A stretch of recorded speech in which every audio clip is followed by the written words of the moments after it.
नमस्कार, good morning सभी को। अपन पढ़ रहे थे मानव जनन तंत्र। मानव जनन तंत्र के भी काफ़ी पार्ट पूरे कर लिए थे।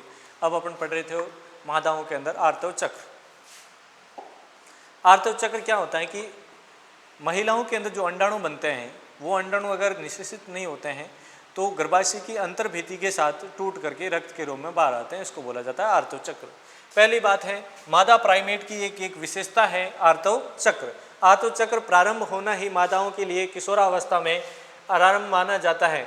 जब महिलाओं के अंदर किशोरावस्था का प्रारंभ अपन कैसे मान सकते हैं, क्योंकि उनके अंदर आर्तव चक्र स्टार्ट होता है। ये लगभग 11 से 13 साल की उम्र में होता है। प्रथम बार जो आर्तव चक्र आता है तो उसको बोला जाता है रजोदर्शन। अब रजोदर्शन क्या होता है, नाम से ही स्पष्ट हो रहा है। रजो मतलब रक्त, दर्शन मतलब देखना। अपन जैसे कहीं मंदिर यहाँ कहीं भी जाते हैं, क्या करते हैं, दर्शन करते हैं। तो दर्शन का मतलब देखना, रजो का मतलब रक्त। अगर प्रथम बार महिलाओं में रक्त दिखाई देता है उसको बोला जाता है रजोदर्शन। यानी प्रथम बार आर्तव चक्र आता है उनको बोला जाता है रजो दर्शन। केरला वगैरह या साउथ साइड के अंदर इसको सेलिब्रेट भी किया जाता है महिलाओं के अंदर। अगला है कि अंतिम बार जो आर्तव चक्र आता है तो उसको बोला जाता है रजो निवृत्ति।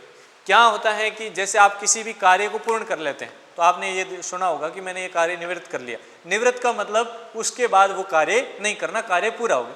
तो जब अंतिम बार आर्तव चक्र आता है तो उसको बोला जाता है रजो निवृत्ति। और रजो निवृत्ति लगभग महिलाओं के अंदर 45 से 50 वर्ष की उम्र में होता है।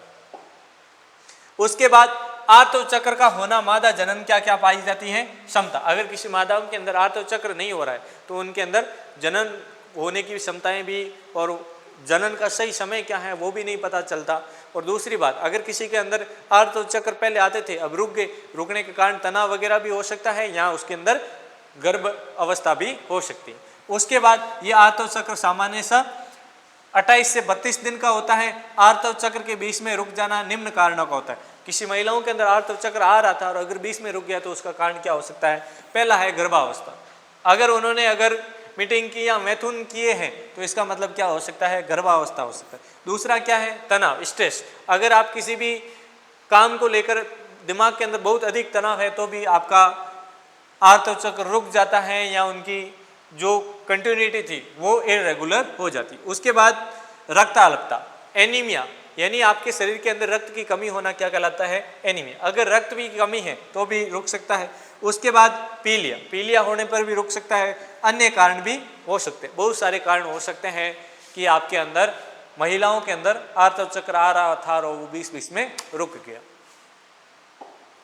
उसके बाद आर्तव चक्र की सामान्यतः ये 25 से 28 दिन का, अपन यूजुअली 28 दिन का मान के चलते हैं। इसकी 4 प्रावस्था होती है। पहली कौन सी प्रावस्था, पहली प्रावस्था को बोला जाता है रज प्रावस्था या रक्त प्रावस्था। इस प्रावस्था के अंदर ये 3 से 5 दिन की होती है और इसके अंदर जो महिलाओं के योनि मार्ग होता है उससे ब्लीडिंग होती है, ठीक है। दूसरा है पुटिकीय प्रावस्था या प्रचुरोद्भवन, और इसके अंदर ये लगभग 6 से 13 दिन का होता है। और इसके अंदर किसका निर्माण होता है, पुटिका का निर्माण होता है, इसीलिए इसको बोला जाता है पुटिकीय या प्रचुरोद्भवन। उसके बाद है अंडोत्सर्जन की प्रावस्था। 14वें दिन क्या होगा कि महिलाओं के अंदर जो अंडाणु अंडाशय के अंदर बन रहा था वो क्या होगा, उत्सर्जित होगा और उसको बोला जाता है अंडो उत्सर्जन, ये 14वें दिन। उसके बाद 15 से 28वें दिन तक कि क्या बनेगा, कार्पस ल्यूटियम बनेगा, तो इसीलिए इसको स्त्रावी या ल्यूटियल प्रावस्था भी कहते हैं। ये है आपके एनसीईआरटी का चित्र। या 1 से 5 दिन तक क्या हो रहा है, ऋतुस्राव हो रहा है। ये क्या है, आपकी गर्भाशय की भित्ति है। गर्भाशय की जो सबसे आंतरिक भित्ति है उसके अंदर किस प्रकार से बदलाव है।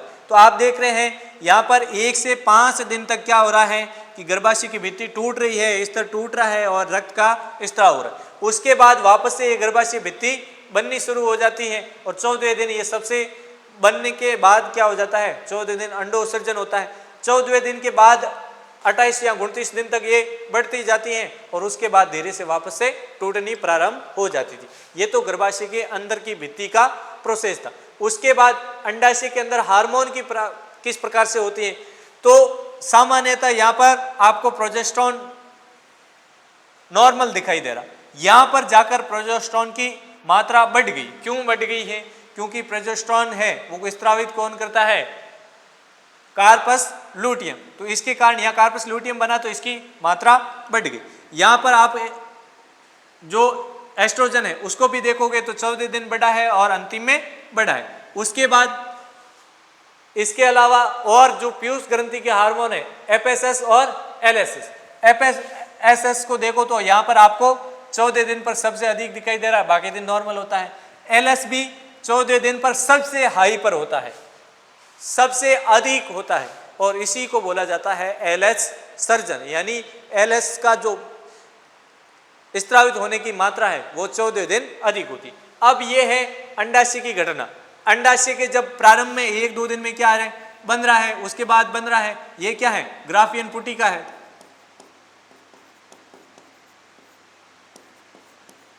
यहाँ ग्राफियन पुटक या पुटक कह सकते हो। फिर द्वितीयक बनेगा, तृतीयक बनेगा, फिर हो जाएगा परिपक्व और परिपक्व होने के बाद ये फट जाएगा और फटने के बाद अंडाणु निकल जाएगा, इसको बोला जाता है अंडो उत्सर्जन। ये अंडो उत्सर्जन के बाद ये जो कार्पस लुटियम आपकी जो परिपक्व पुटिका थी ये कार्पस लुटियम के अंदर परिवर्तित हो जाएगी। तो मादा के अंदर जो रिक्त स्त्राव या ऋतु स्त्राव या आर्त चक्र होता है वो 4 अवस्थाओं के अंदर पूरा होता है। पहला है ऋतु स्त्राव जो 1 से 5 दिन का होता है, इसमें ब्लीडिंग होती है, गर्भाशय की भित्ति टूटती। उसके बाद 5 से 13 दिन तक इसमें गर्भाशय की भित्ति वापस से बन जाने लगती है और वापस से अंडाणु निर्माण की प्रक्रिया। 14 दिन अंडाणु बन जाएगा, इसको बोला जाता है अंडाणु बन के फट के बाहर आ जाएगा तो उसको बोला जाता है अंडोत्सर्जन। उसके बाद ये भित्ति बनती है, अंतिम में टूटनी शुरू हो जाती है, इधर कार्पस लुटियम बनता है। उसके बाद वीर्य सेचन। क्या होता है? इंसेमिनेशन।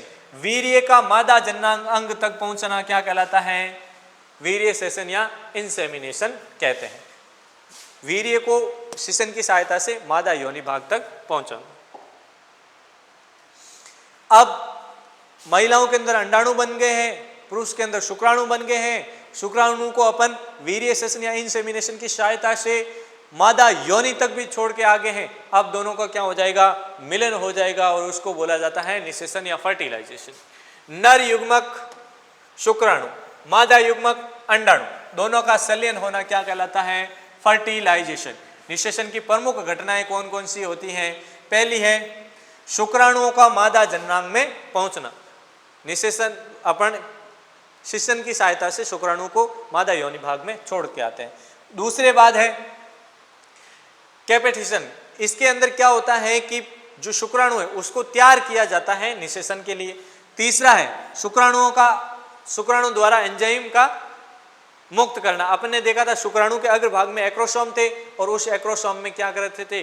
शुक्राणु अंडाणु को एंजाइम को मुक्त करेंगे जो इसकी झिल्ली को तोड़ेंगे। उसके बाद ग्राही कौन बनेगा? उसके बाद मियोसिस सेकंड पूर्ण होगा। जब अपन ने देखा था कि द्वितीयक अंडक बन रहा था, द्वितीयक अंडक के अंदर अपन ने देखा था कि द्वितीयक अंडक मियोसिस सेकंड के अंदर फंसा हुआ था। अब जब शुक्राणु अंदर चला जाएगा, शुक्राणु के साथ निषेचन होगा तो मियोसिस सेकंड पूरा होगा और उसके बाद होगी कॉर्टिकल अभिक्रियाएं होगी। उसके बाद शुक्राणु अंडाणु का दोनों को जो केंद्रक है उनका क्या हो जाएगा? निषेचन हो जाएगा या संलयन हो जाएगा। ये सारी की सारी क्या थे?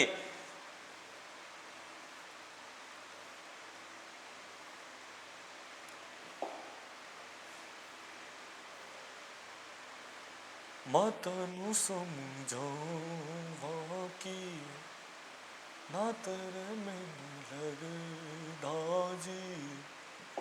अब ये इन निषेचन की घटनाओं के आपको नाम ही याद रखने हैं, ज्यादा इनको डिटेल में नहीं पढ़ना। नोट्स वैसे भी मैं आपको प्रोवाइड कर दूंगा, उसके अंदर से आप आराम से बैठ के एक एक घटना को विशेष मतलब या गहराई से आप नोट्स के अंदर पढ़ सकते हैं। बाकी अपना क्या हो जाएगा? चैप्टर बहुत लंबा हो जाएगा, वीडियो बहुत लंबा हो जाएगा। मैं अब जब इसको अगले फेज के अंदर मैं जैसे ही वापस रिवीजन करवाऊंगा तो इन सभी घटनाओं को वापस से आपको पूरा पढ़ाया जाएगा। अभी पढ़ाऊंगा तो ये चैप्टर बहुत लंबा हो जाएगा। एक बार आपको पढ़ने के लिए या एक बार फर्स्ट फेज के अंदर पढ़ने के लिए ये काफ़ी है। कम से कम इनका क्या आपको नाम याद रख लेना। कितनी घटना है? 1, 2, 3, 4, 5, 6 और 7 घटनाएं, इनके नाम याद रखना।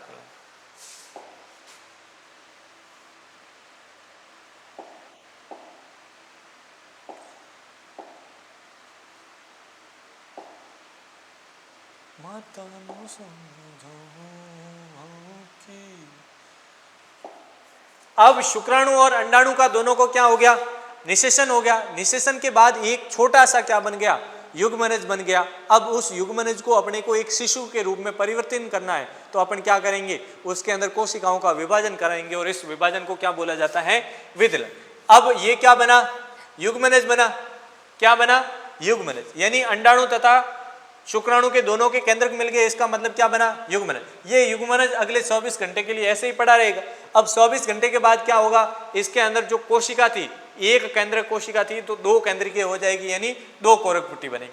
उसके बाद 10 घंटे के बाद क्या हो जाएगा, इसके अंदर 2 से ये 4 कोशिका बन जाएगी और उसके बाद क्या हो जाएगी, 4 से 8 बन जाएगी, 8 से 16। तो इस प्रोसेस को बोला जाता है तूतक। यानी जो 8 से 16 बन रही है या 4 से 8 बन रही है, इस जो संरचना बन रही है उसको बोला जाता है तूतक। अब इस तूतक से 8 16 से बदलेगी 32 कोशिकी और इस 32 कोशिकी संरचना को बोला जाता है ब्लास्टुला।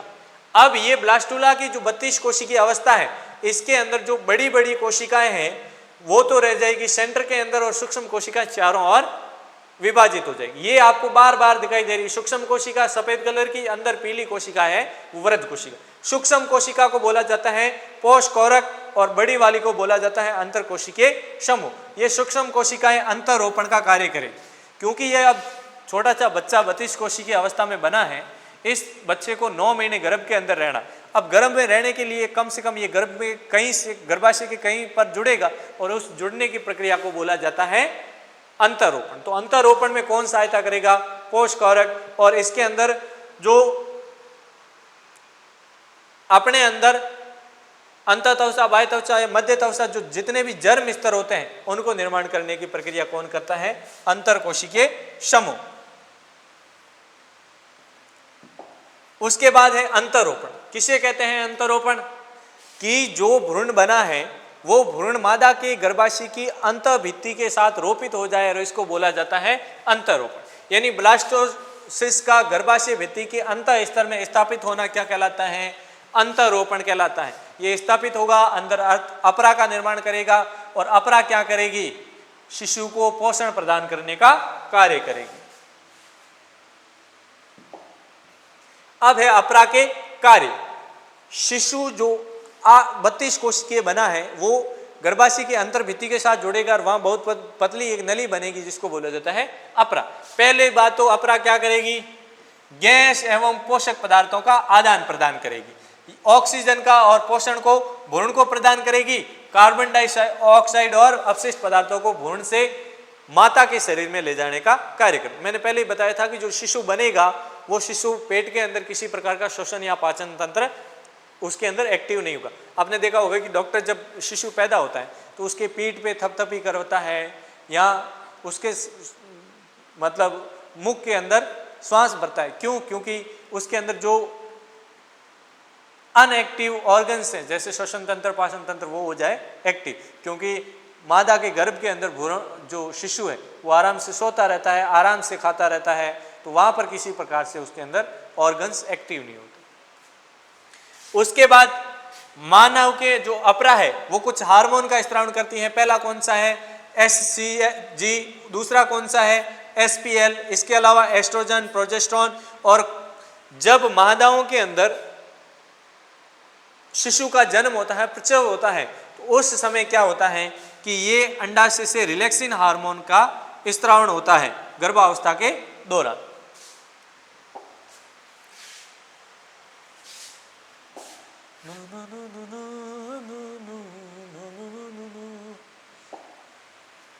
अगला है, अब जो शिशु उसके अंदर रोपित हो गया है गर्भाशय के अंदर, उसके अंदर अब उसका विकास किस प्रकार से होगा। तो प्रथम तिमाही के अंदर यानी पहले 3 महीने के अंदर, प्रथम महीने में भ्रूण का हृदय बन जाता है। हृदय की धड़कन स्टेथोस्कोप यानी जो डॉक्टर कान में लगा के लगाते हैं उस स्टेथोस्कोप की सहायता से सुन सकते हैं। दूसरे माह में भ्रूण के हाथ व अंगुलियां विकसित हो जाती हैं। तीसरे माह में अंतरंग लगभग सभी प्रमुख अंग बन जाते हैं। 5वें माह में भ्रूण की गति करने लग जाता है और सिर पर बाल आने लगते हैं। और दूसरी तिमाही के अंत तक भ्रूण का शरीर एवं अंग विकसित हो जाते हैं। पलकों यानी पलकों का निर्माण हो जाता है और अंतिम तिमाही में सभी अंग तंत्रों का पूर्णतः विकास हो जाता है। ये लगभग 9 महीने के प्रोसेस में क्या, कब और क्या होता है, इसमें कोई समझाने वाली बात आपको है नहीं, आप इसको पढ़ करके आराम से याद कर सकते हैं।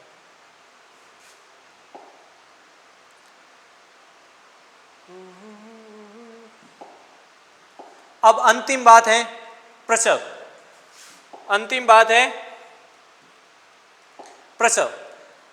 तो जब मादा के अंदर लगभग 9 माह पूरे हो जाएंगे तो क्या होगा कि उनके अंदर जो गर्भाशय की मध्य भित्ति है वो क्या करेगी, संकुचनशील होगी उनके अंदर। तो गर्भाशय की अवस्था अवधि यानी लगभग 280 दिन के बाद शिशु का जन्म होना क्या कहलाता है, प्रसव कहलाता है। प्रसव की शुरुआत भ्रूण तथा मादा के द्वारा उत्पन्न हार्मोनल संकेत के, यानी मादा के अंदर किसका स्त्रावन होगा, ऑक्सीटोसिन का हार्मोन का, और ये गर्भाशय की पेशियों में तीव्र संकुचन करता है। जैसे ही ऑक्सीटोसिन होगा, रिलीज होगा, ऑक्सीटोसिन के रिलीज होने के कारण गर्भाशय की भित्ति में संकुचन होगा तो फिर वापस से मैसेज जाएगा, वापस से ऑक्सीटोसिन रिलीज होगा, तो ऐसे चक्र बनेगा। चक्र के कारण वो तीव्र संकुचन होगा और इसमें शिशु की जो जन्म होता है, और इस प्रोसेस को बोला जाता है प्रसव। ये प्रक्रिया मतलब महिलाओं के अंदर गर्भाशय संकुचन को लेबर पेन या प्रसव पीड़ा कहते हैं। इसी के साथ ये पार्ट हो गया आपका पूरा। एनसीईआरटी की एक लाइन पढ़िए। अपन जब इस पार्ट को लगभग मैंने नीट के भी एक लेवल ऊपर पढ़ाने का ट्राई किया है। जब अपन नेक्स्ट बार पढ़ेंगे तो कहाँ से क्वेश्चन आए हुए हैं, क्वेश्चन किस प्रकार से आए हुए हैं नीट के अंदर, किस टॉपिक से किस वर्ष क्वेश्चन आया है, क्वेश्चन आने का वो पैटर्न क्या होता है, उन सभी बातों को डिस्कस करेंगे। और आज के लिए इतना ही। मैं भी मायूस हूँ, मैं थक गया हूँ काफ़ी टाइम से पढ़ाते पढ़ाते।